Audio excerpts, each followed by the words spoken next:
Well, a very warm welcome back to the Nordic World Championships in Falun, day 9, and on the schedule today, Nordic combined and jumping.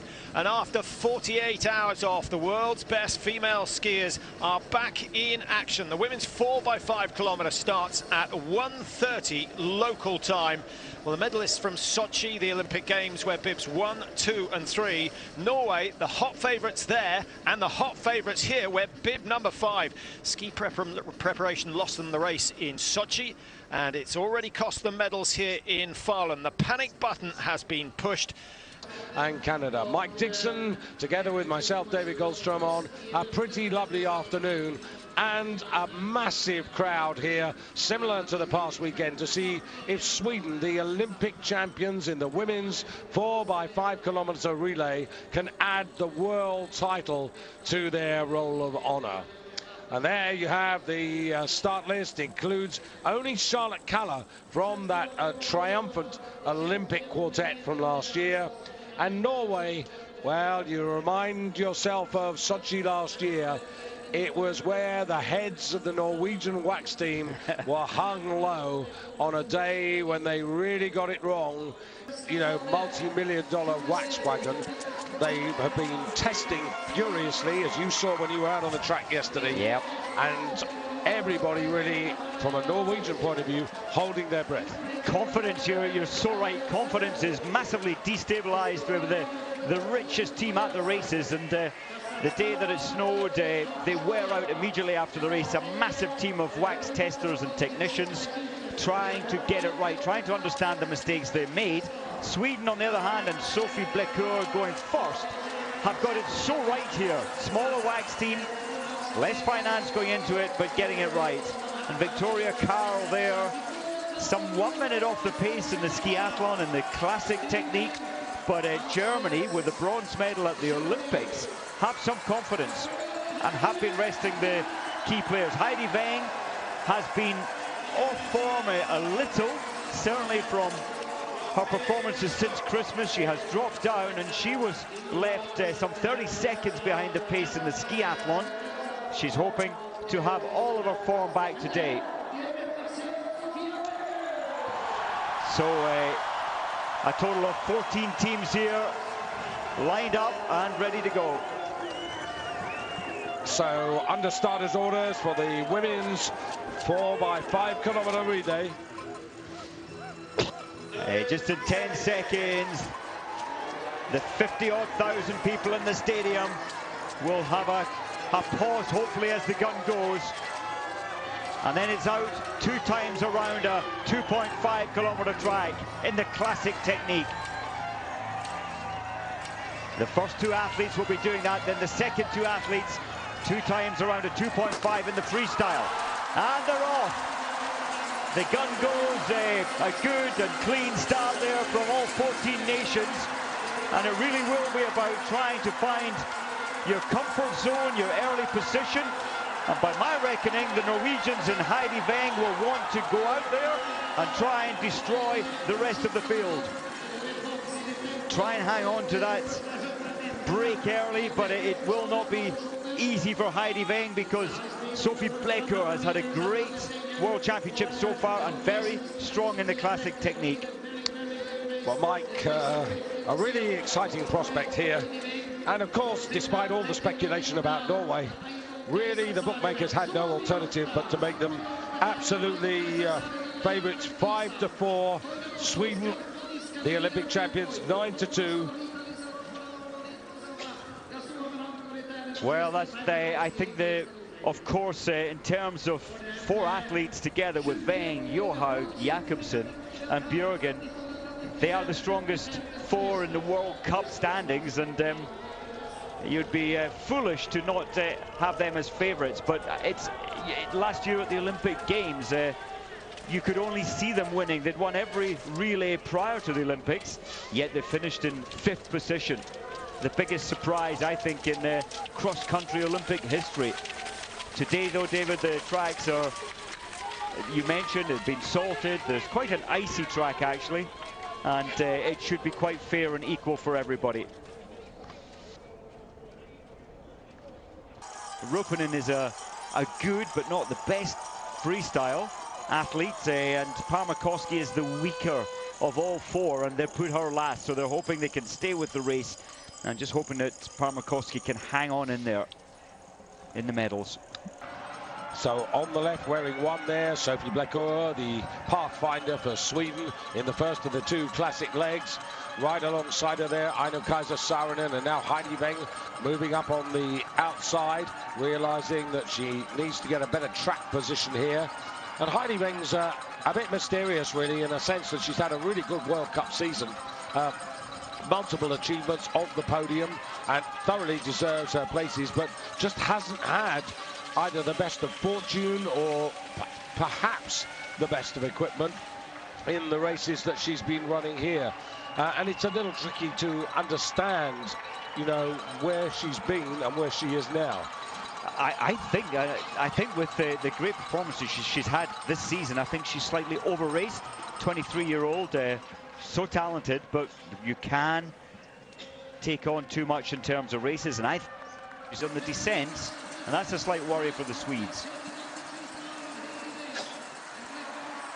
So the first 2.5 kilometers completed, and you can see here it's all about Russia and Finland at the moment, who've opened up over Heidi Weng, the representative of the defending world champions Norway, and then you've got Sweden behind, and Germany on the first leg there, Victoria Karl.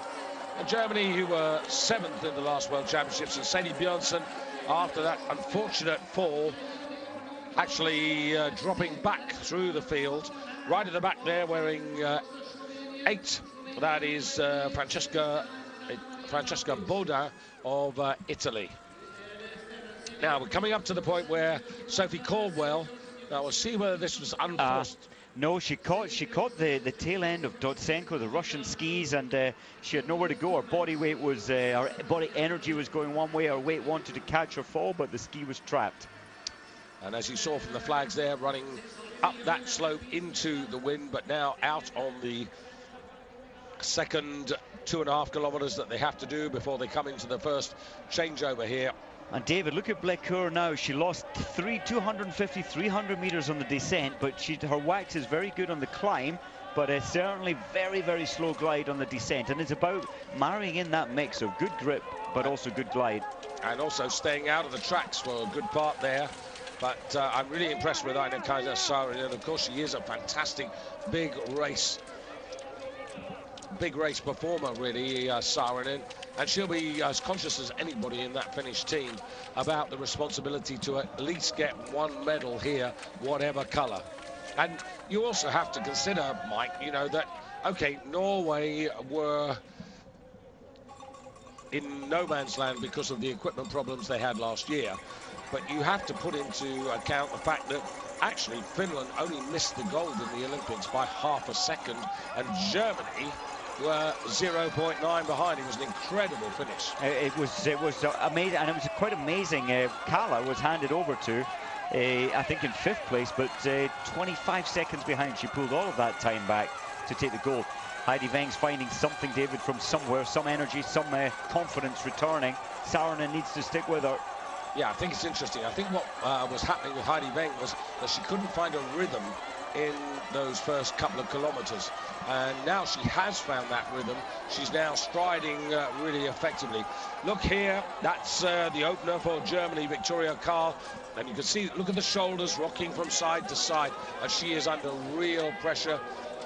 And Sophie Caldwell, sadly, Sadie Björnsson has sadly not recovered from that unfortunate fall. Do you know, I think it knocks your confidence. She was doing so well, she was in 3rd place, and then all of a sudden she takes that tumble, and she seems to have lost a lot of the spark, a lot of the drive, and the input she had in this race. Yeah, but I also think that unfortunately the fall came at the moment that there was an injection of pace into the race, and you know, maybe she felt a bit winded and lost her position, lost her confidence, and now the Americans, who I rated as a reasonable shout for at least the podium, it's a hard job to get back into this, because the next leg, well, you can see there, it's Charlotte Kalla who is getting ready to take over from Sophie Blecker, and for Norway, it's Therese Johaug.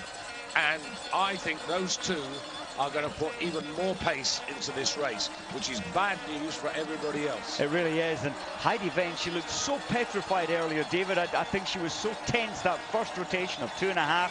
She's now back into the class act that she is. And she's got her confidence back. She's attacking this climb.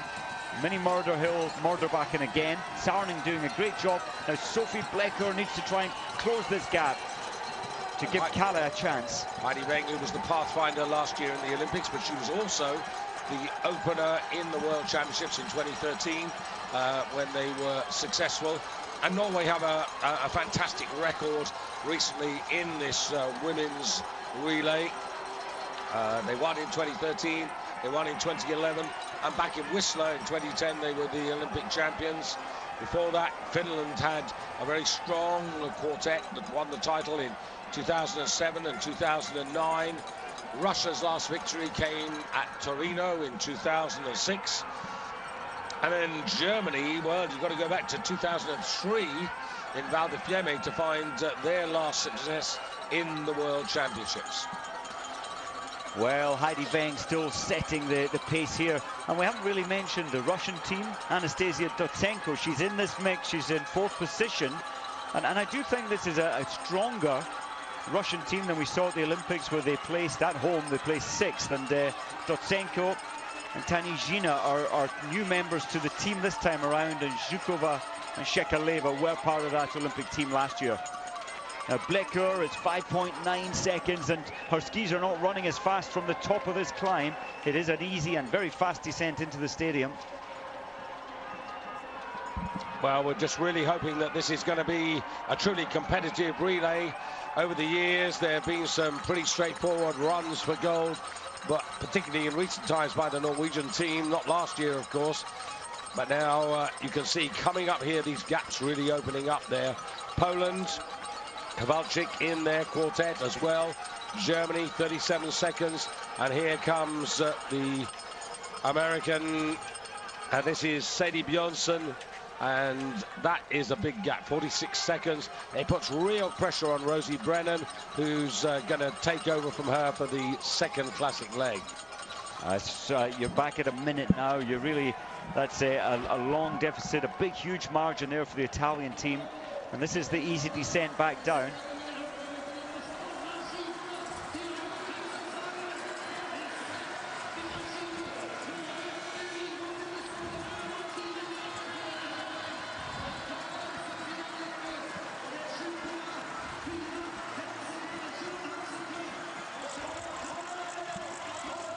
So, Mike, the first classic leg pretty well done. And now you can see this real chase here. And this is Saarinen at her best, isn't it? Really gutsy, really determined, not put off by Heidi Weng at all.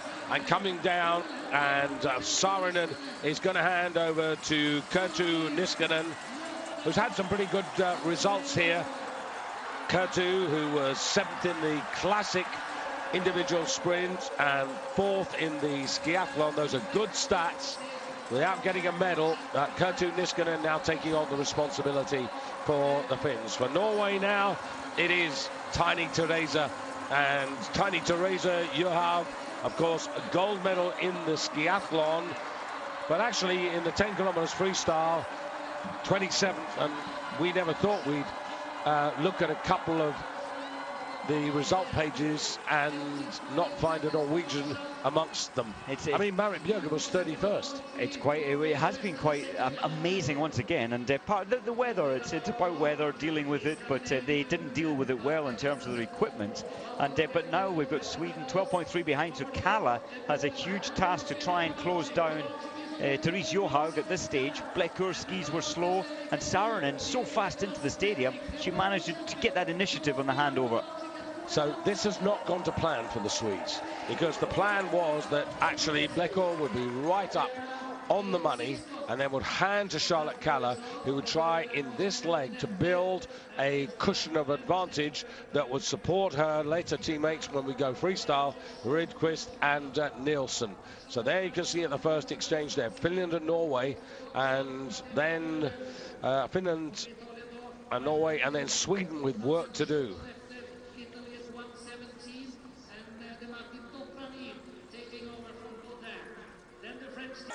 David, now what's happening to Johaug? She's going awfully wide there. Oh no, it was the best line actually. And this is the descent into the stadium. And it's a long, fast. I think Cala's skis are going fantastically well. I'm sure that's gap down to 6 seconds now, David. Look at Johaug's skis. This is all in the descent, pulling somewhat 25 meters ahead.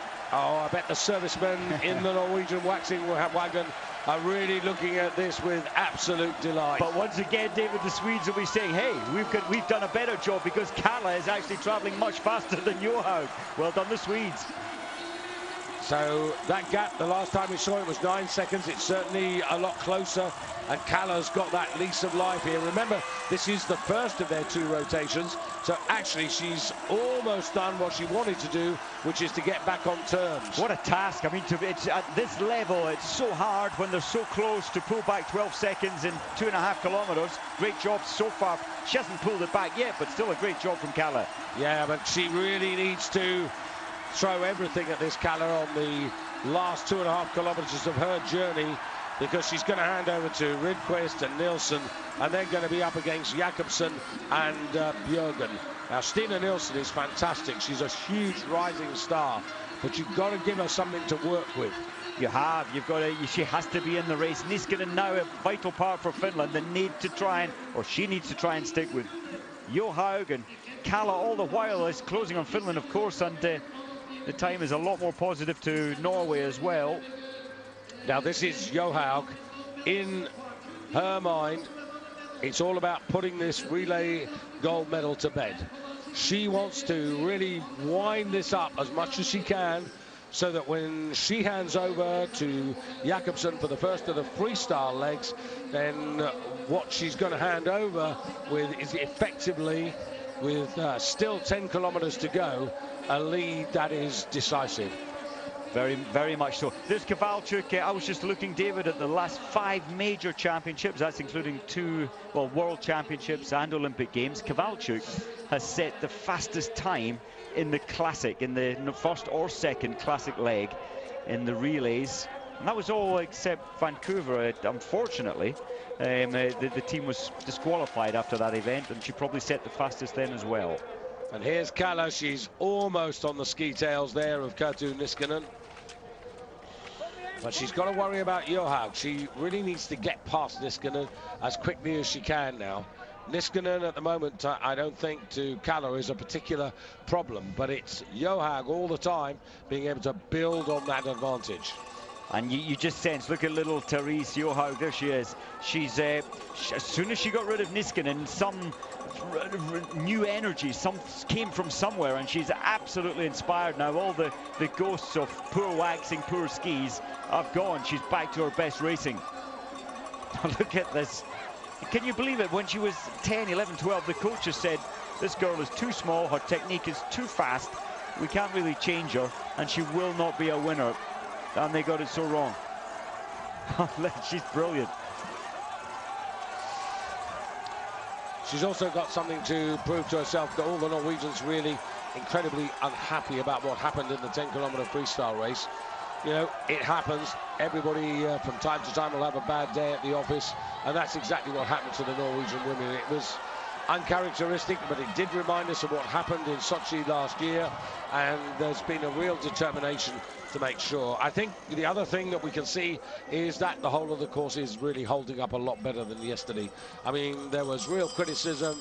Matthias Fredriksson, famous Swedish cross-country skier, he was pretty scathing about the International Ski Federation, the fact that only 400 meters of yesterday's course was salted, whereas today they made the decision to do the whole thing. And I know Thomas Wassberg, the legendary Swede who's commanding the team that grooms the trails every night, we see him going out at 8, 9, 10 o'clock at night to get the job done.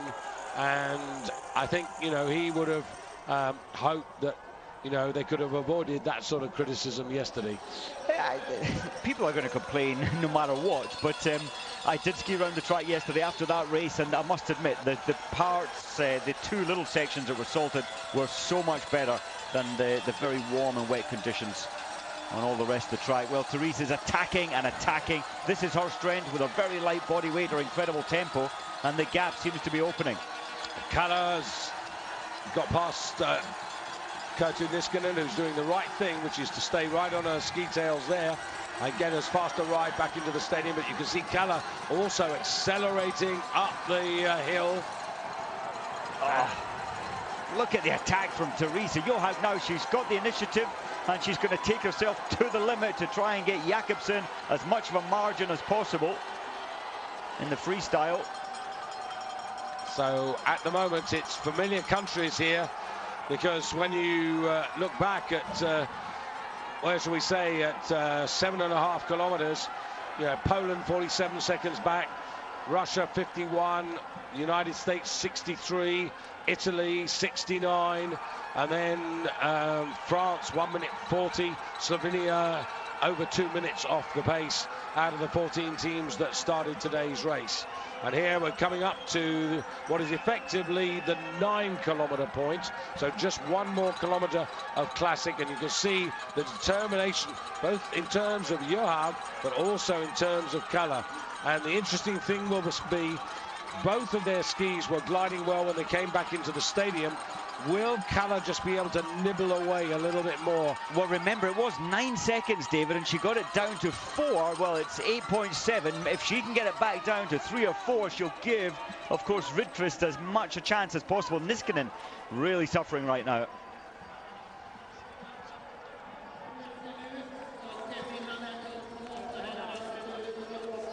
So there is the tall Astrid Jakobsen as we go back to Justina Kowalczyk.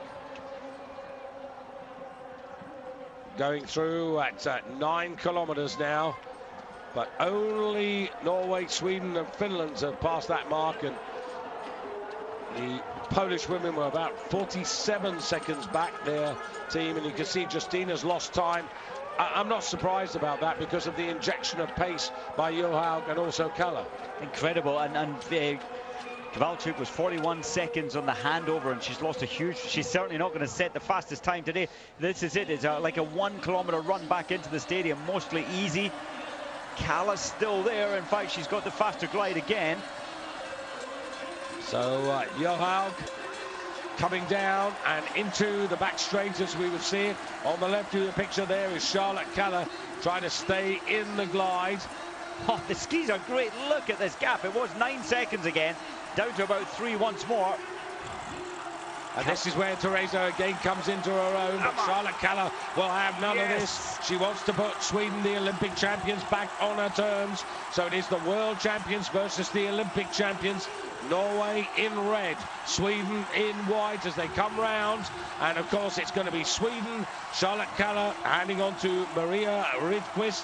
And for Norway, it's going to be Astrid Jakobsen who takes over in the red race suit. What a fantastic leg, David, from Charlotte Kaller. She had 12 seconds to find, and she's found most of it. Absolutely brilliant. And Maria Rydqvist away within that 40-meter box that they have to touch each other to make sure that they exchange legally. And in comes Kerttu Niskanen, and she's handed over to Rita-Liisa Ropponen.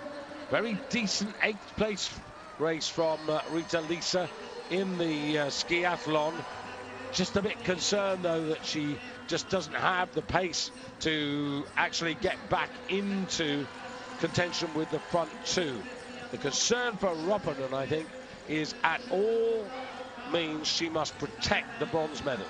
Yeah, and look, well, it's Poland here, and let's be honest, from here on in, the Polish team gets a little weaker on the next leg, but of course we've got Jaśkowiec going last, who's a very strong player.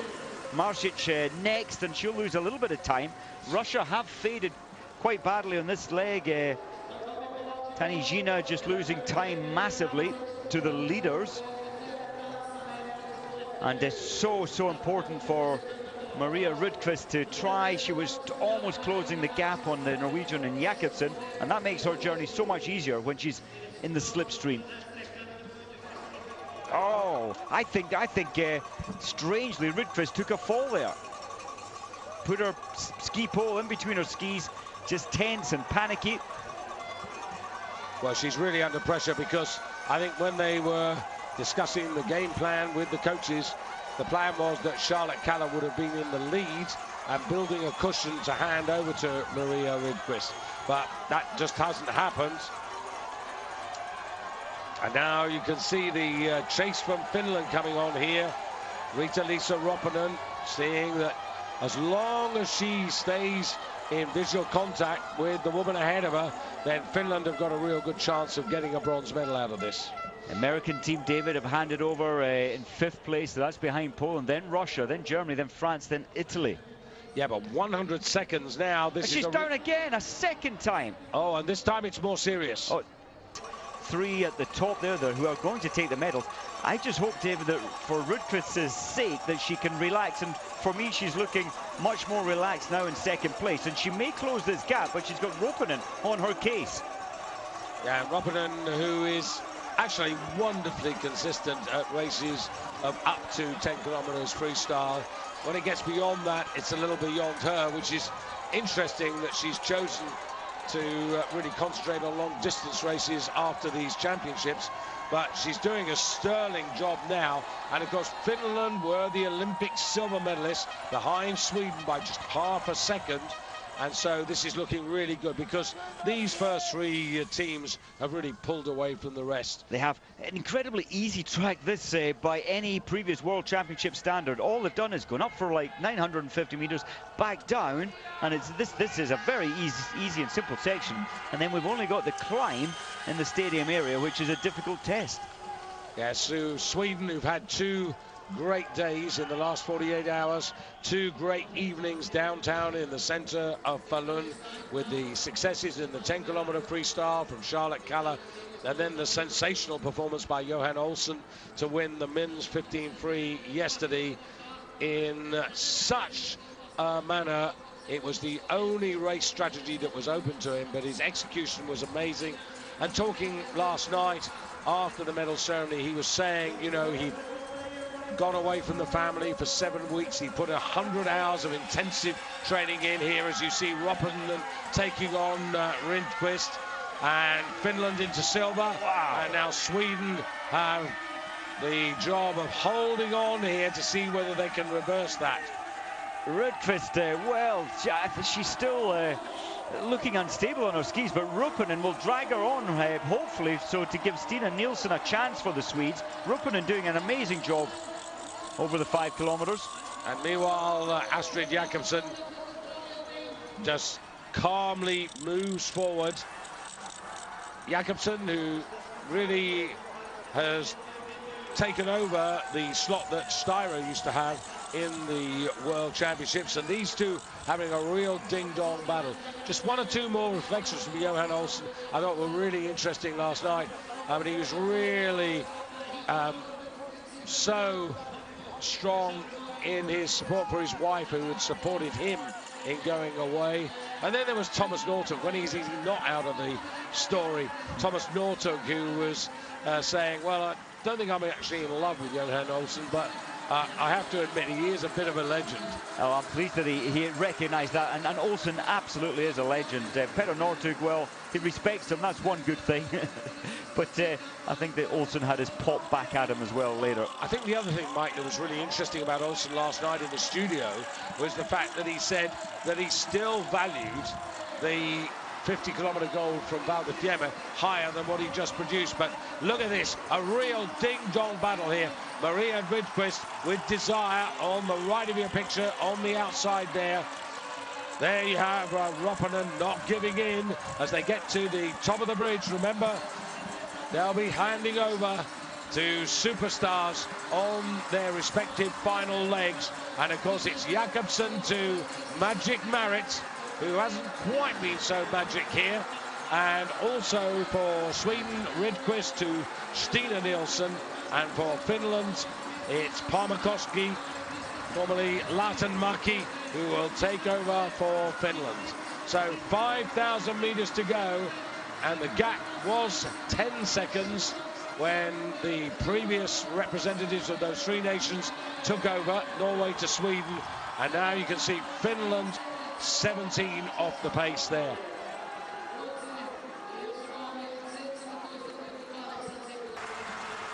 Like 2.5 kilometres to go, and Marit Bjørgen absolutely under no pressure whatsoever. There she's going out of the stadium, and they have got 150 to 200 metres to make. I'd say it's a huge margin. It was, what, 17 seconds. They're nowhere near the marker, the timer for the 2.5 kilometre. Stina Nielsen seems a little, maybe there's something wrong with her today. Maybe the pressure's getting to her. She's had a look back there to see who's threatening her, but there's nobody threatening because, what, it's over a minute gap to the next athlete. It's a minute 15, so she's safe in third. I just should mention that Australia, Kazakhstan and Estonia are all involved in today's race. All those three nations have been lapped. And so this is real cat and mouse between these two.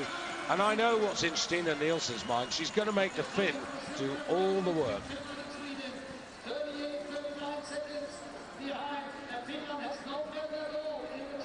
So Marit Bjørgen almost out on a training run. Well, she really kicked hard, David, from the handover. And psychologically, I think she destroyed both Stina Nielsen and Parmakovsky. Destroyed them early on mentally, and then just leaving this battle for the silver medal. But Bjørgen, she still needs to keep the pace strong. She still needs to protect herself and take the fast descents carefully or comfortably, but not under pressure anymore. Well, what you're talking about is focus and concentration, and I doubt that Marit Bjørgen is going to lose either on the journey home. Here you can see Stina Nielsen. I think she has, and right from the get-go when she took over, accepted the fact that the goal was beyond her, and therefore she's looking for a third silver medal, and I think will get it. It's quite simply because I think she's super confident that she can out-sprint Parmakovsky to the line. I think, yeah, I'm with you on that, absolutely. Hey, great battle going on there as America and Germany and Poland are together now. Jessie Diggins really working hard and leading that trio. Yeah, just 1 second between those three nations as they go out on their final 2,500 meters. And Jess Diggins will be really determined to make sure that they are fourth. They've never been on the podium in a traditional relay. Of course, they won the team sprint 2 years ago. That was their first foray into winning team events. And I did have high hopes, but I think from the moment that we saw Sadie Bjørnsen fall, lose her confidence, maybe winded, they were just out of the race. It's a real pity, but of course 2 years ago in Val di Fiemme, the American team here in this relay finished 4th position, 1:12 behind, and that was a very good day and close to the bronze medal. So there's Jess Diggins out front there, being tracked by Sylvia Yeshkovich, who is one heck of an improved athlete, and of course, like Jess Diggins, is a medalist at these championships. Jess has got the silver from the 10 free, and Yeshkovich the bronze from the team sprint. And Marit Bjørgen, well, this is the pace. She's comfortable at racing. She can't actually. She'd have more problems if she really slackened off and raced at a lower speed. Indeed, and talking to a lot of the experts, the technical experts in Norway and Sweden, they're saying a lot of the athletes, and it's so true, are used to very compact tracks like this, and when it's wet conditions, as it was yesterday, it is absorbing a lot of their energy. They don't know how to change gear and try and float over the surface of the skis. Nielsen needs to go, and I think she needs to go soon if they want silver. Parmakovsky is a real fighter up ahead of her. Yeah, well, what Parmakovsky has realised is that she can't afford to lead this to the last 100 metres. She's got to try and take the sting out of Nielsen on these crucial final climbs and also on the descent into the stadium. But I think it's bad news for the Finns, David, because Stina Nielsen's skis are gliding, I think, a whole lot faster than Parmakovsky, so she's trying to get a lead as well. Well, let's compare the skis here. I'm quite sure the Swedes are faster. A little there. She took the corner, much better race line, and she's still allowing Parmakovsky. She's confident in her turn of pace at the end, is Stina Nielsen. Didn't want to lead it up this one. And I understand totally what she's doing, Mike. I mean, she's saying to herself, why do I need to take a risk when I'm that confident that, you know, I can beat her over the last 100? It's hunting, isn't it? It's just playing. Yeah. It's like a cat playing with a little mouse. Parmakovsky, is she going to let her go forward? I think she should. Oh, and she's off.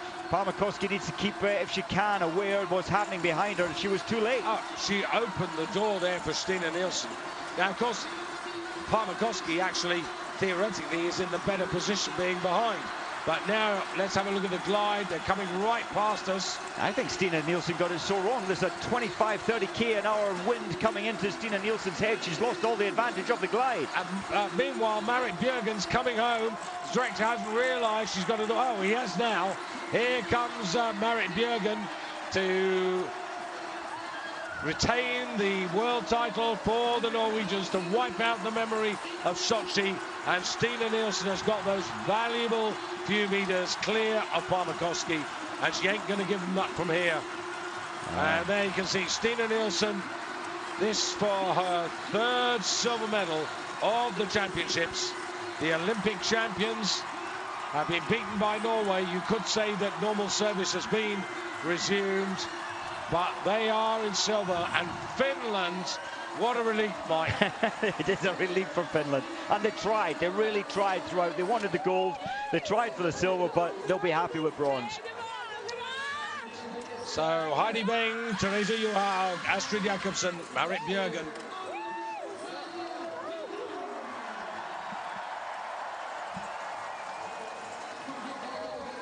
And there, the Finns, that is, really praising Parmakowski for her effort there. But here are the gold medal winners as the Americans come home here ahead of Germany and, well, Poland moving just behind the Americans. Germany struggling there on that last leg. Jaškovic is a real finisher, a real sprinter, but Jessie Diggins is a real fighter. Yeah, and Nicole Fessel is the athlete in third place in this little gaggle here. And Jessie Diggins, of course, a silver medalist ahead of Jaškovic, the bronze medalist. And the way she took that bridge has made sure that the Americans are going to come home in fourth place. And it's going to be one of those days when they look back at the video at the beginning of the race when they're going to say, if only. God. So fourth to the United States, fifth to Poland, and Germany, they'll be disappointed to be there in sixth place. Well, after that bronze medal for Germany at the Olympic Games last year, I think they will be really disappointed with a sixth today. They would have thought at least a fourth. So Norway, Heidi Beng, Therese Johaug, Astrid Jakobsen and Marit Bjørgen. Normal service has been resumed, Mike, in the women's 4x5 kilometre relay.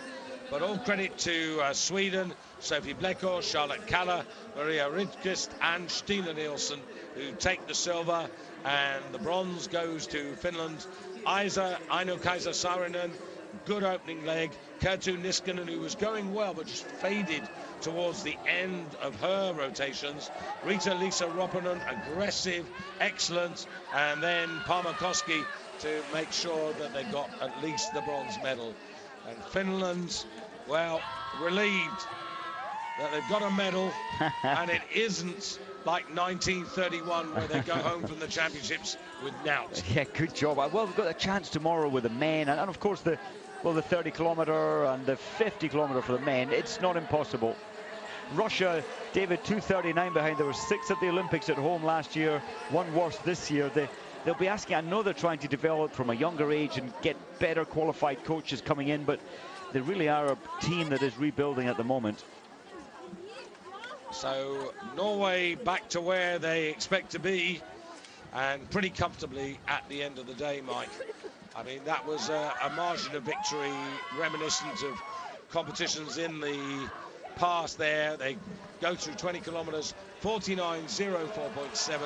The best part of 30 seconds ahead of Sweden and Finland, who were pretty close together. But you could really feel the fear, David, this massive backup team and wax technicians everywhere for Norwegians yesterday and the day before, panicking to get the right wax on the base of the skis and the right structure of the skis. And how they get it so wrong, I'll never know with the richest team at these championships, but it does happen. Maybe they overconfuse simplicity, I don't know. But they're back at the top again today. Italy home, but about 4 minutes behind. And Slovenia now also for 15. Well, Sweden dreamt of taking a first ever women's relay on home snow. Sadly for them, the dream didn't come true in that regard. The United States were dreaming of their first medal, and that didn't quite happen either. And Sweden at the races, well, the last since 2009, they were bronze, and then of course the Olympics in Vancouver, 5th, and then since then a second, and first at the Olympics last year in Sochi, and second again, always there or thereabouts. So for Norway, that's 3 World Championship titles in a row. And through the Ukraine. Tough times for the Ukrainian biathlon and cross-country. Finance is a real issue, and you need money to pay even for the wax on the base of your skis, and this, as well as personnel. And but I still think they're performing at a high level there, the Ukrainian team. And I've got that as the 6th gold medal for Norway at these World Championships. And indeed, 6 golds, and this 3 silvers and 3 bronze, a total of 12 medals, ahead of Germany, who've got 4 golds, Sweden, who've got 2, and Russia have got 1. 12 nations out of 59 who at the moment have got medals here at these championships on day 9. Day 9, so a few days to go, and I think that, if I'm correct, that brings Marit Bjørgen level with Velby in the terms of medals at the World Championships, gold medals at the World Champs. Yes, are we counting individual, or are we counting, I think, relays as well? Look at the cat and mouse there, and Parma Koski was trying. I think she did it was a sensible strategy there. Nearly caught out, but then she managed to get in the slipstream into that strong headwind. But the stronger sprinter on paper, and in fact, was Nielsen. So Norway with their 33rd relay team gold medal in the history of this sport.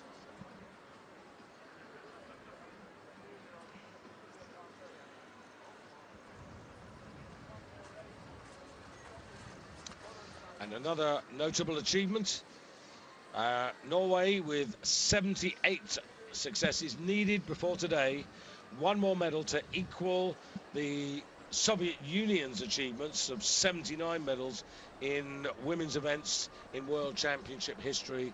So they've done just that. They're now level historically with the Soviet Union as it was formerly.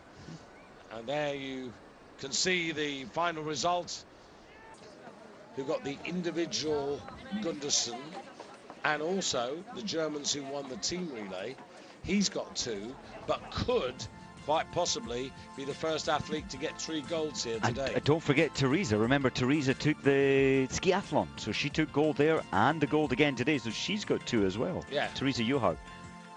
But it could be Johannes Ridsek from Germany, who might ultimately end up at the end of this day as the most successful winning athlete of the championship so far. And there you can see Stina really in her own world there, sprinting down the last 100. Really tall and strong athlete, great balance and huge self-confidence as well, and she did play that well, just realizing maybe the gold was out of touch, and it would have been tactically right to chase Bjørgen down and allow herself to be attacked from Parma Koski. She nearly fell there, though.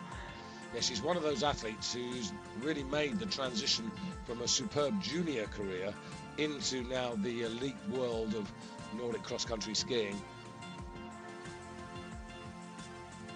And I think credit to Heidi Weng for the Norwegian team, because she was very uncomfortable for the first 2.5 kilometers, and then she really got her act together for the second of her classic loops. Very much lovely tuck position there from Johaug, and that helped her glide faster than, of course, the athlete alongside her. Astrid Jakobsen having a great championships as well. You know, it's great to see that Astrid is back to very close to her very best. You know, that silver medal in the skiathlon, you know, her biggest distance achievement. And Marit Bjørgen, well, you just have to put days like the women's 10 behind you. And I thought that Bjørgen and Johaug dealt with that situation. They did not stop pushing in that race. They were never going to win it to the day when the snow came on strong towards the later starters, but they kept fighting and fighting to the line.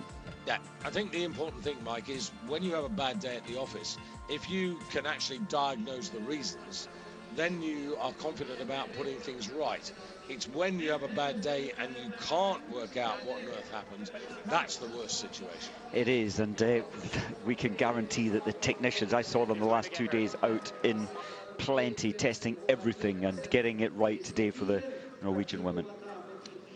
So perhaps a few of the Swedish fans are a little disappointed, but those Finnish flags there, boy, they'll be relieved that the women have saved the credibility of Finland, because I think. All right, Team Norway, we're missing just one of you guys, but here's the winners. Almost a done race by the time it went. You guys really pushed on each leg today. Congratulations on being world champions again.